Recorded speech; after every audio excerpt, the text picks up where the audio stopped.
We stop playing by their rules and start building our own foundation, one that isn't dependent on opaque financing, synthetic yield, or centralized control. That's where layered sound money strategies come in.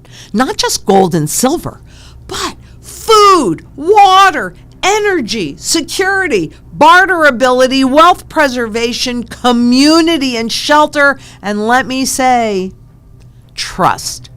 In gold and silver, I trust. Tangible assets, local resilience, real value. Because when the music stops, and it will, I guarantee that, those holding paper promises will be left in the cold. But those who've built layers of sovereignty will have warmth, security, and options, and have the ability to help others that can't see it yet. You know, there's an awful lot that's happening in the financial system today as we transition from the current fiat money debt-based system into this next digital surveillance system. It really is changing everything. So imagine, if you will, a grand masquerade ball that's being held in this beautiful gilded hall. Velvet curtains, chandeliers, whispered deals behind closed doors. For decades, the guests were elite institutions, pension funds, insurance giants, sovereign wealth funds. They danced to the rhythm of private credit direct lending, mezzanine financing, distressed debt, all these names. It was exclusive. It was opaque, and it still is, and it was highly profitable. Retail investors, they were the townsfolk outside the gates, catching glimpses through frosted windows and told it was too risky or too complex for their kind. But frankly, the music has changed, and the institutions that once funded this private credit boom, well, guess what? They're pulling back. They're raising rates, tighter regulations, and shifting risk appetites. That have all dried up. The guests outside the gates, everyday investors through 401ks, target date funds, and diversified alternatives, are now being quietly ushered into what was once an exclusive ballroom. The message: this risk used to belong only to insiders, but now it's packaged for the many. The illusion persists that it's safe, passive, and growth-oriented. In reality, private credit structures with minimal transparency are being reframed as retail-friendly allocations, transferring risk from institutions to individual account holders. Recent defaults in opaque borrowers underscore that the dance floor might be shifting beneath our feet. And the old liquidity wells? The masquerade needs new dancers. And guess who's being invited in? You, me, everyday Americans. Not through the front door, mind you. Oh, no. But through their retirement accounts, their 401ks and target date funds, and diversified alternatives are quietly being restructured in this risk transfer mechanism to absorb this risk. The illusion is that it's still safe, still passive, and oh my goodness, you're going to make so much money, still long term. But the reality is that private credit, once reserved for the most sophisticated players, is now being repackaged for mass consumption. And then came First Brands. The auto parts supplier imploded spectacularly last month, leaving investors and creditors scrambling. How it operated, where it got its money, even who was running it, largely a mystery. So few outside the company had a full view of the red flags. It's a stark example of what happens when money floods into opaque financing structures with very little oversight and even less transparency. This isn't democratization. That's what they want you to think. It's desperation dressed as opportunity for the many. And it is absolutely risk transfer from the few to the many. So that when the music stops, guess who's holding the ball? And if we don't pull back the curtain, people will unknowingly become the exit liquidity for a system that's already showing cracks, huge cracks. So let's talk about how we got here and what you can do to protect yourself before that next act begins. High-profile failures, such as the collapse of the car parts supplier First Brands Group and auto lender Tricolor Holdings, exposed what happens when massive capital flows into opaque financing structures. The risk wasn't just institutional anymore, it was systemic. Industry observers warn that misleading credit ratings, weak covenants, loan extensions, and hidden leverage are muddying the landscape. Behind the facade, the cost of yield chasing may be mounting. And as regulators warn, this could be more than a one-off event. There has been so much demand for these assets that people have lost sight of due diligence before they invest. But how can you even do diligence? Because it's opaque. You can't see it. And perhaps even more important than ever, when the company is privately held, you cannot do this due diligence. The risk demand is strong in this buy everything trade because we've been trained short-term thinking, short, buy the dips, buy everything because everything's going to keep going up. And it very well may because they keep printing this crap. But the collapse of First Brands, that's raised a lot of questions about the risks of private financing and the lack of transparency in the financial industry.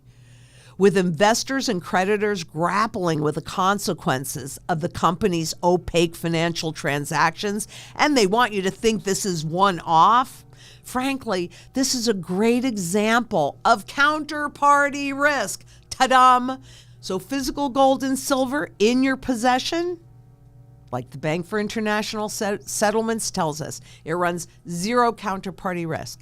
And remember, a key part of the Zang Enterprise Sound Money strategy is physical gold to make sure that if your fiat money wealth goes away, you are properly diversified with gold to protect that wealth.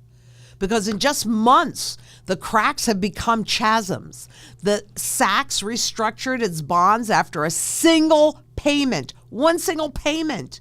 New Fortress Energy's debt collapsed days later, and Tricolor Holdings near total wipeout. And then First Brands, opaque, over-leveraged, and boop, gone.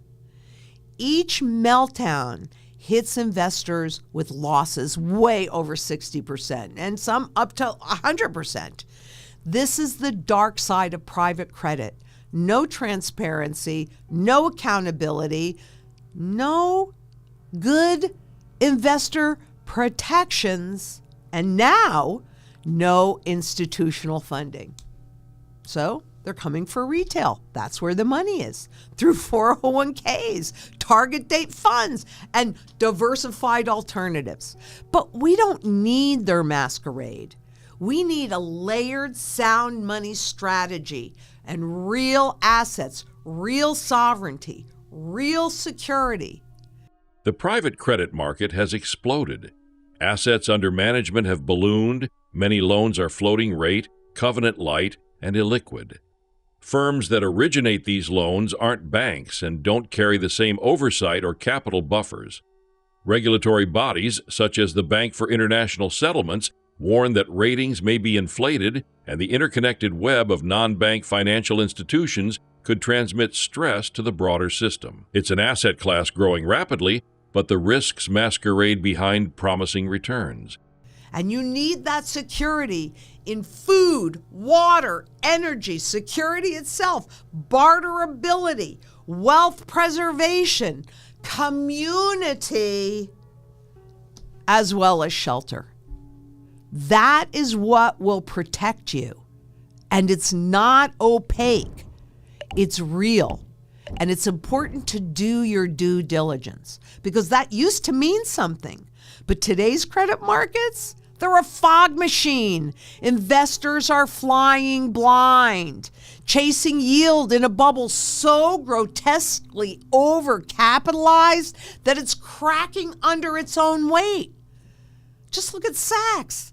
Panic over fresh financing, bonds gutted from 70 down to 40 cents on the dollar, and weak covenants that let insiders cut backroom deals while everyday investors got shoved down the ladder. This regime was built in the zero-rate era, and now that froth is being exposed, and it's ugly. Zions allege that the borrowers, well, they secretly subordinated or transferred collateral. We've talked about this in the past. I've done videos on it. Effectively stripping the bank of its security interest, while Western Alliance accused the same parties of forging the title insurance documents to conceal overlapping liens on the same commercial properties. Well, do you think they might have a due diligence area in their business? Do you? If they couldn't see it, how in the world can you? Jamie Dimon, my antenna goes up when things like that happen. He said that, and he also said, I probably shouldn't say this, but when you see one cockroach, there are probably more. Everyone should be forewarned on this one. In a time when programmable digital money is looming, traditional pillars of wealth preservation, physical gold, silver, real assets, local resilience, regain relevance. Holding tangible assets free from counterparty exposure becomes a key strategy. The idea? If promises on paper collapse, you still own something real. In this shifting financial architecture, layering assets across food, water, energy, shelter, community, and barter capability builds sovereignty. It demands a mindset break, stepping off the floor of the masquerade, refusing to rely solely on synthetic yield, institutional anonymity, and opaque credit chains.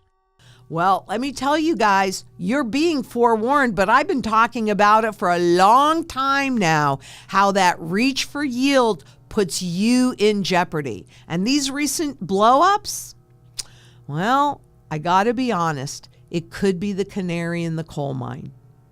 Because private credit didn't just compete with banks, it borrowed from them in that incestuous loop that we've talked about many times in the past. These firms, well, they took business from leveraged loan desks at the bank, but then they turned around and became some of the bank's biggest clients, and we can't even see that.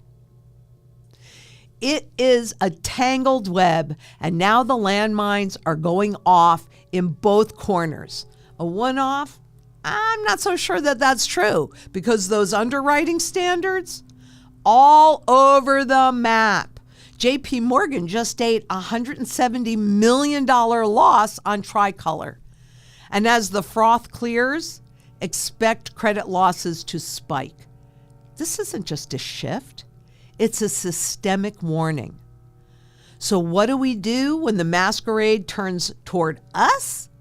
When the system starts dressing risk as retirement drag and calling it innovation and democratization?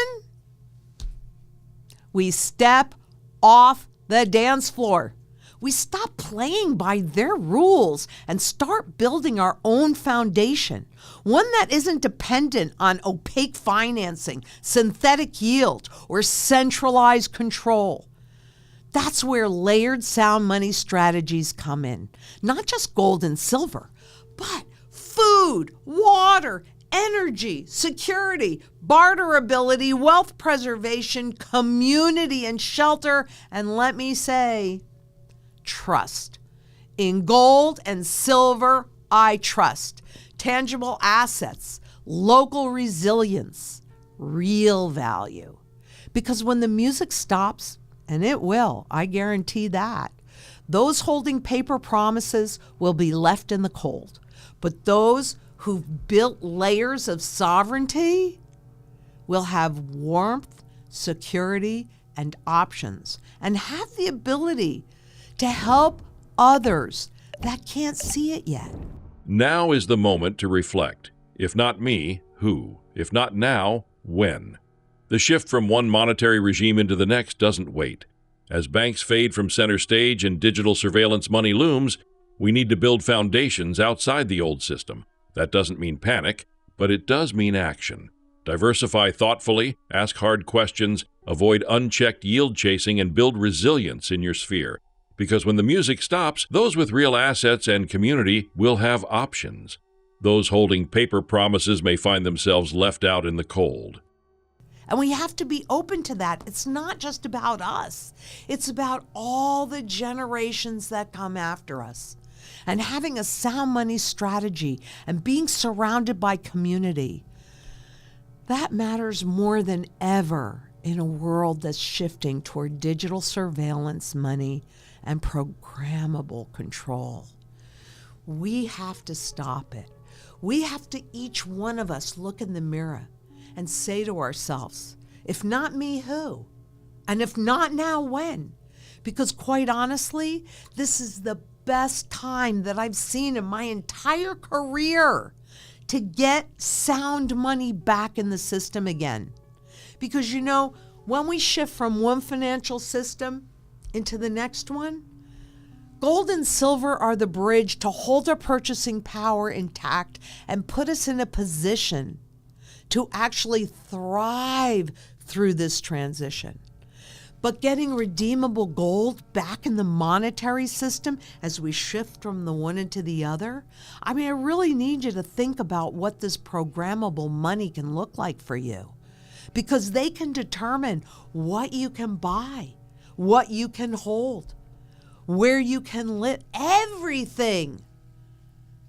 It has never been more critically important that you become as self-sufficient and independent inside of community, because there is power in numbers locally to create surety in food, water, energy, security, barterability, wealth preservation, community, and shelter. But to get redeemable gold back in the global monetary system again, it can't just be about me or just you. It's got to be about us. We've got to do this for all the generations that are coming up. Because if we do not, we're really going back in time to the feudal system, where you just have a handful of the few that own everything, and the rest of us that lease everything.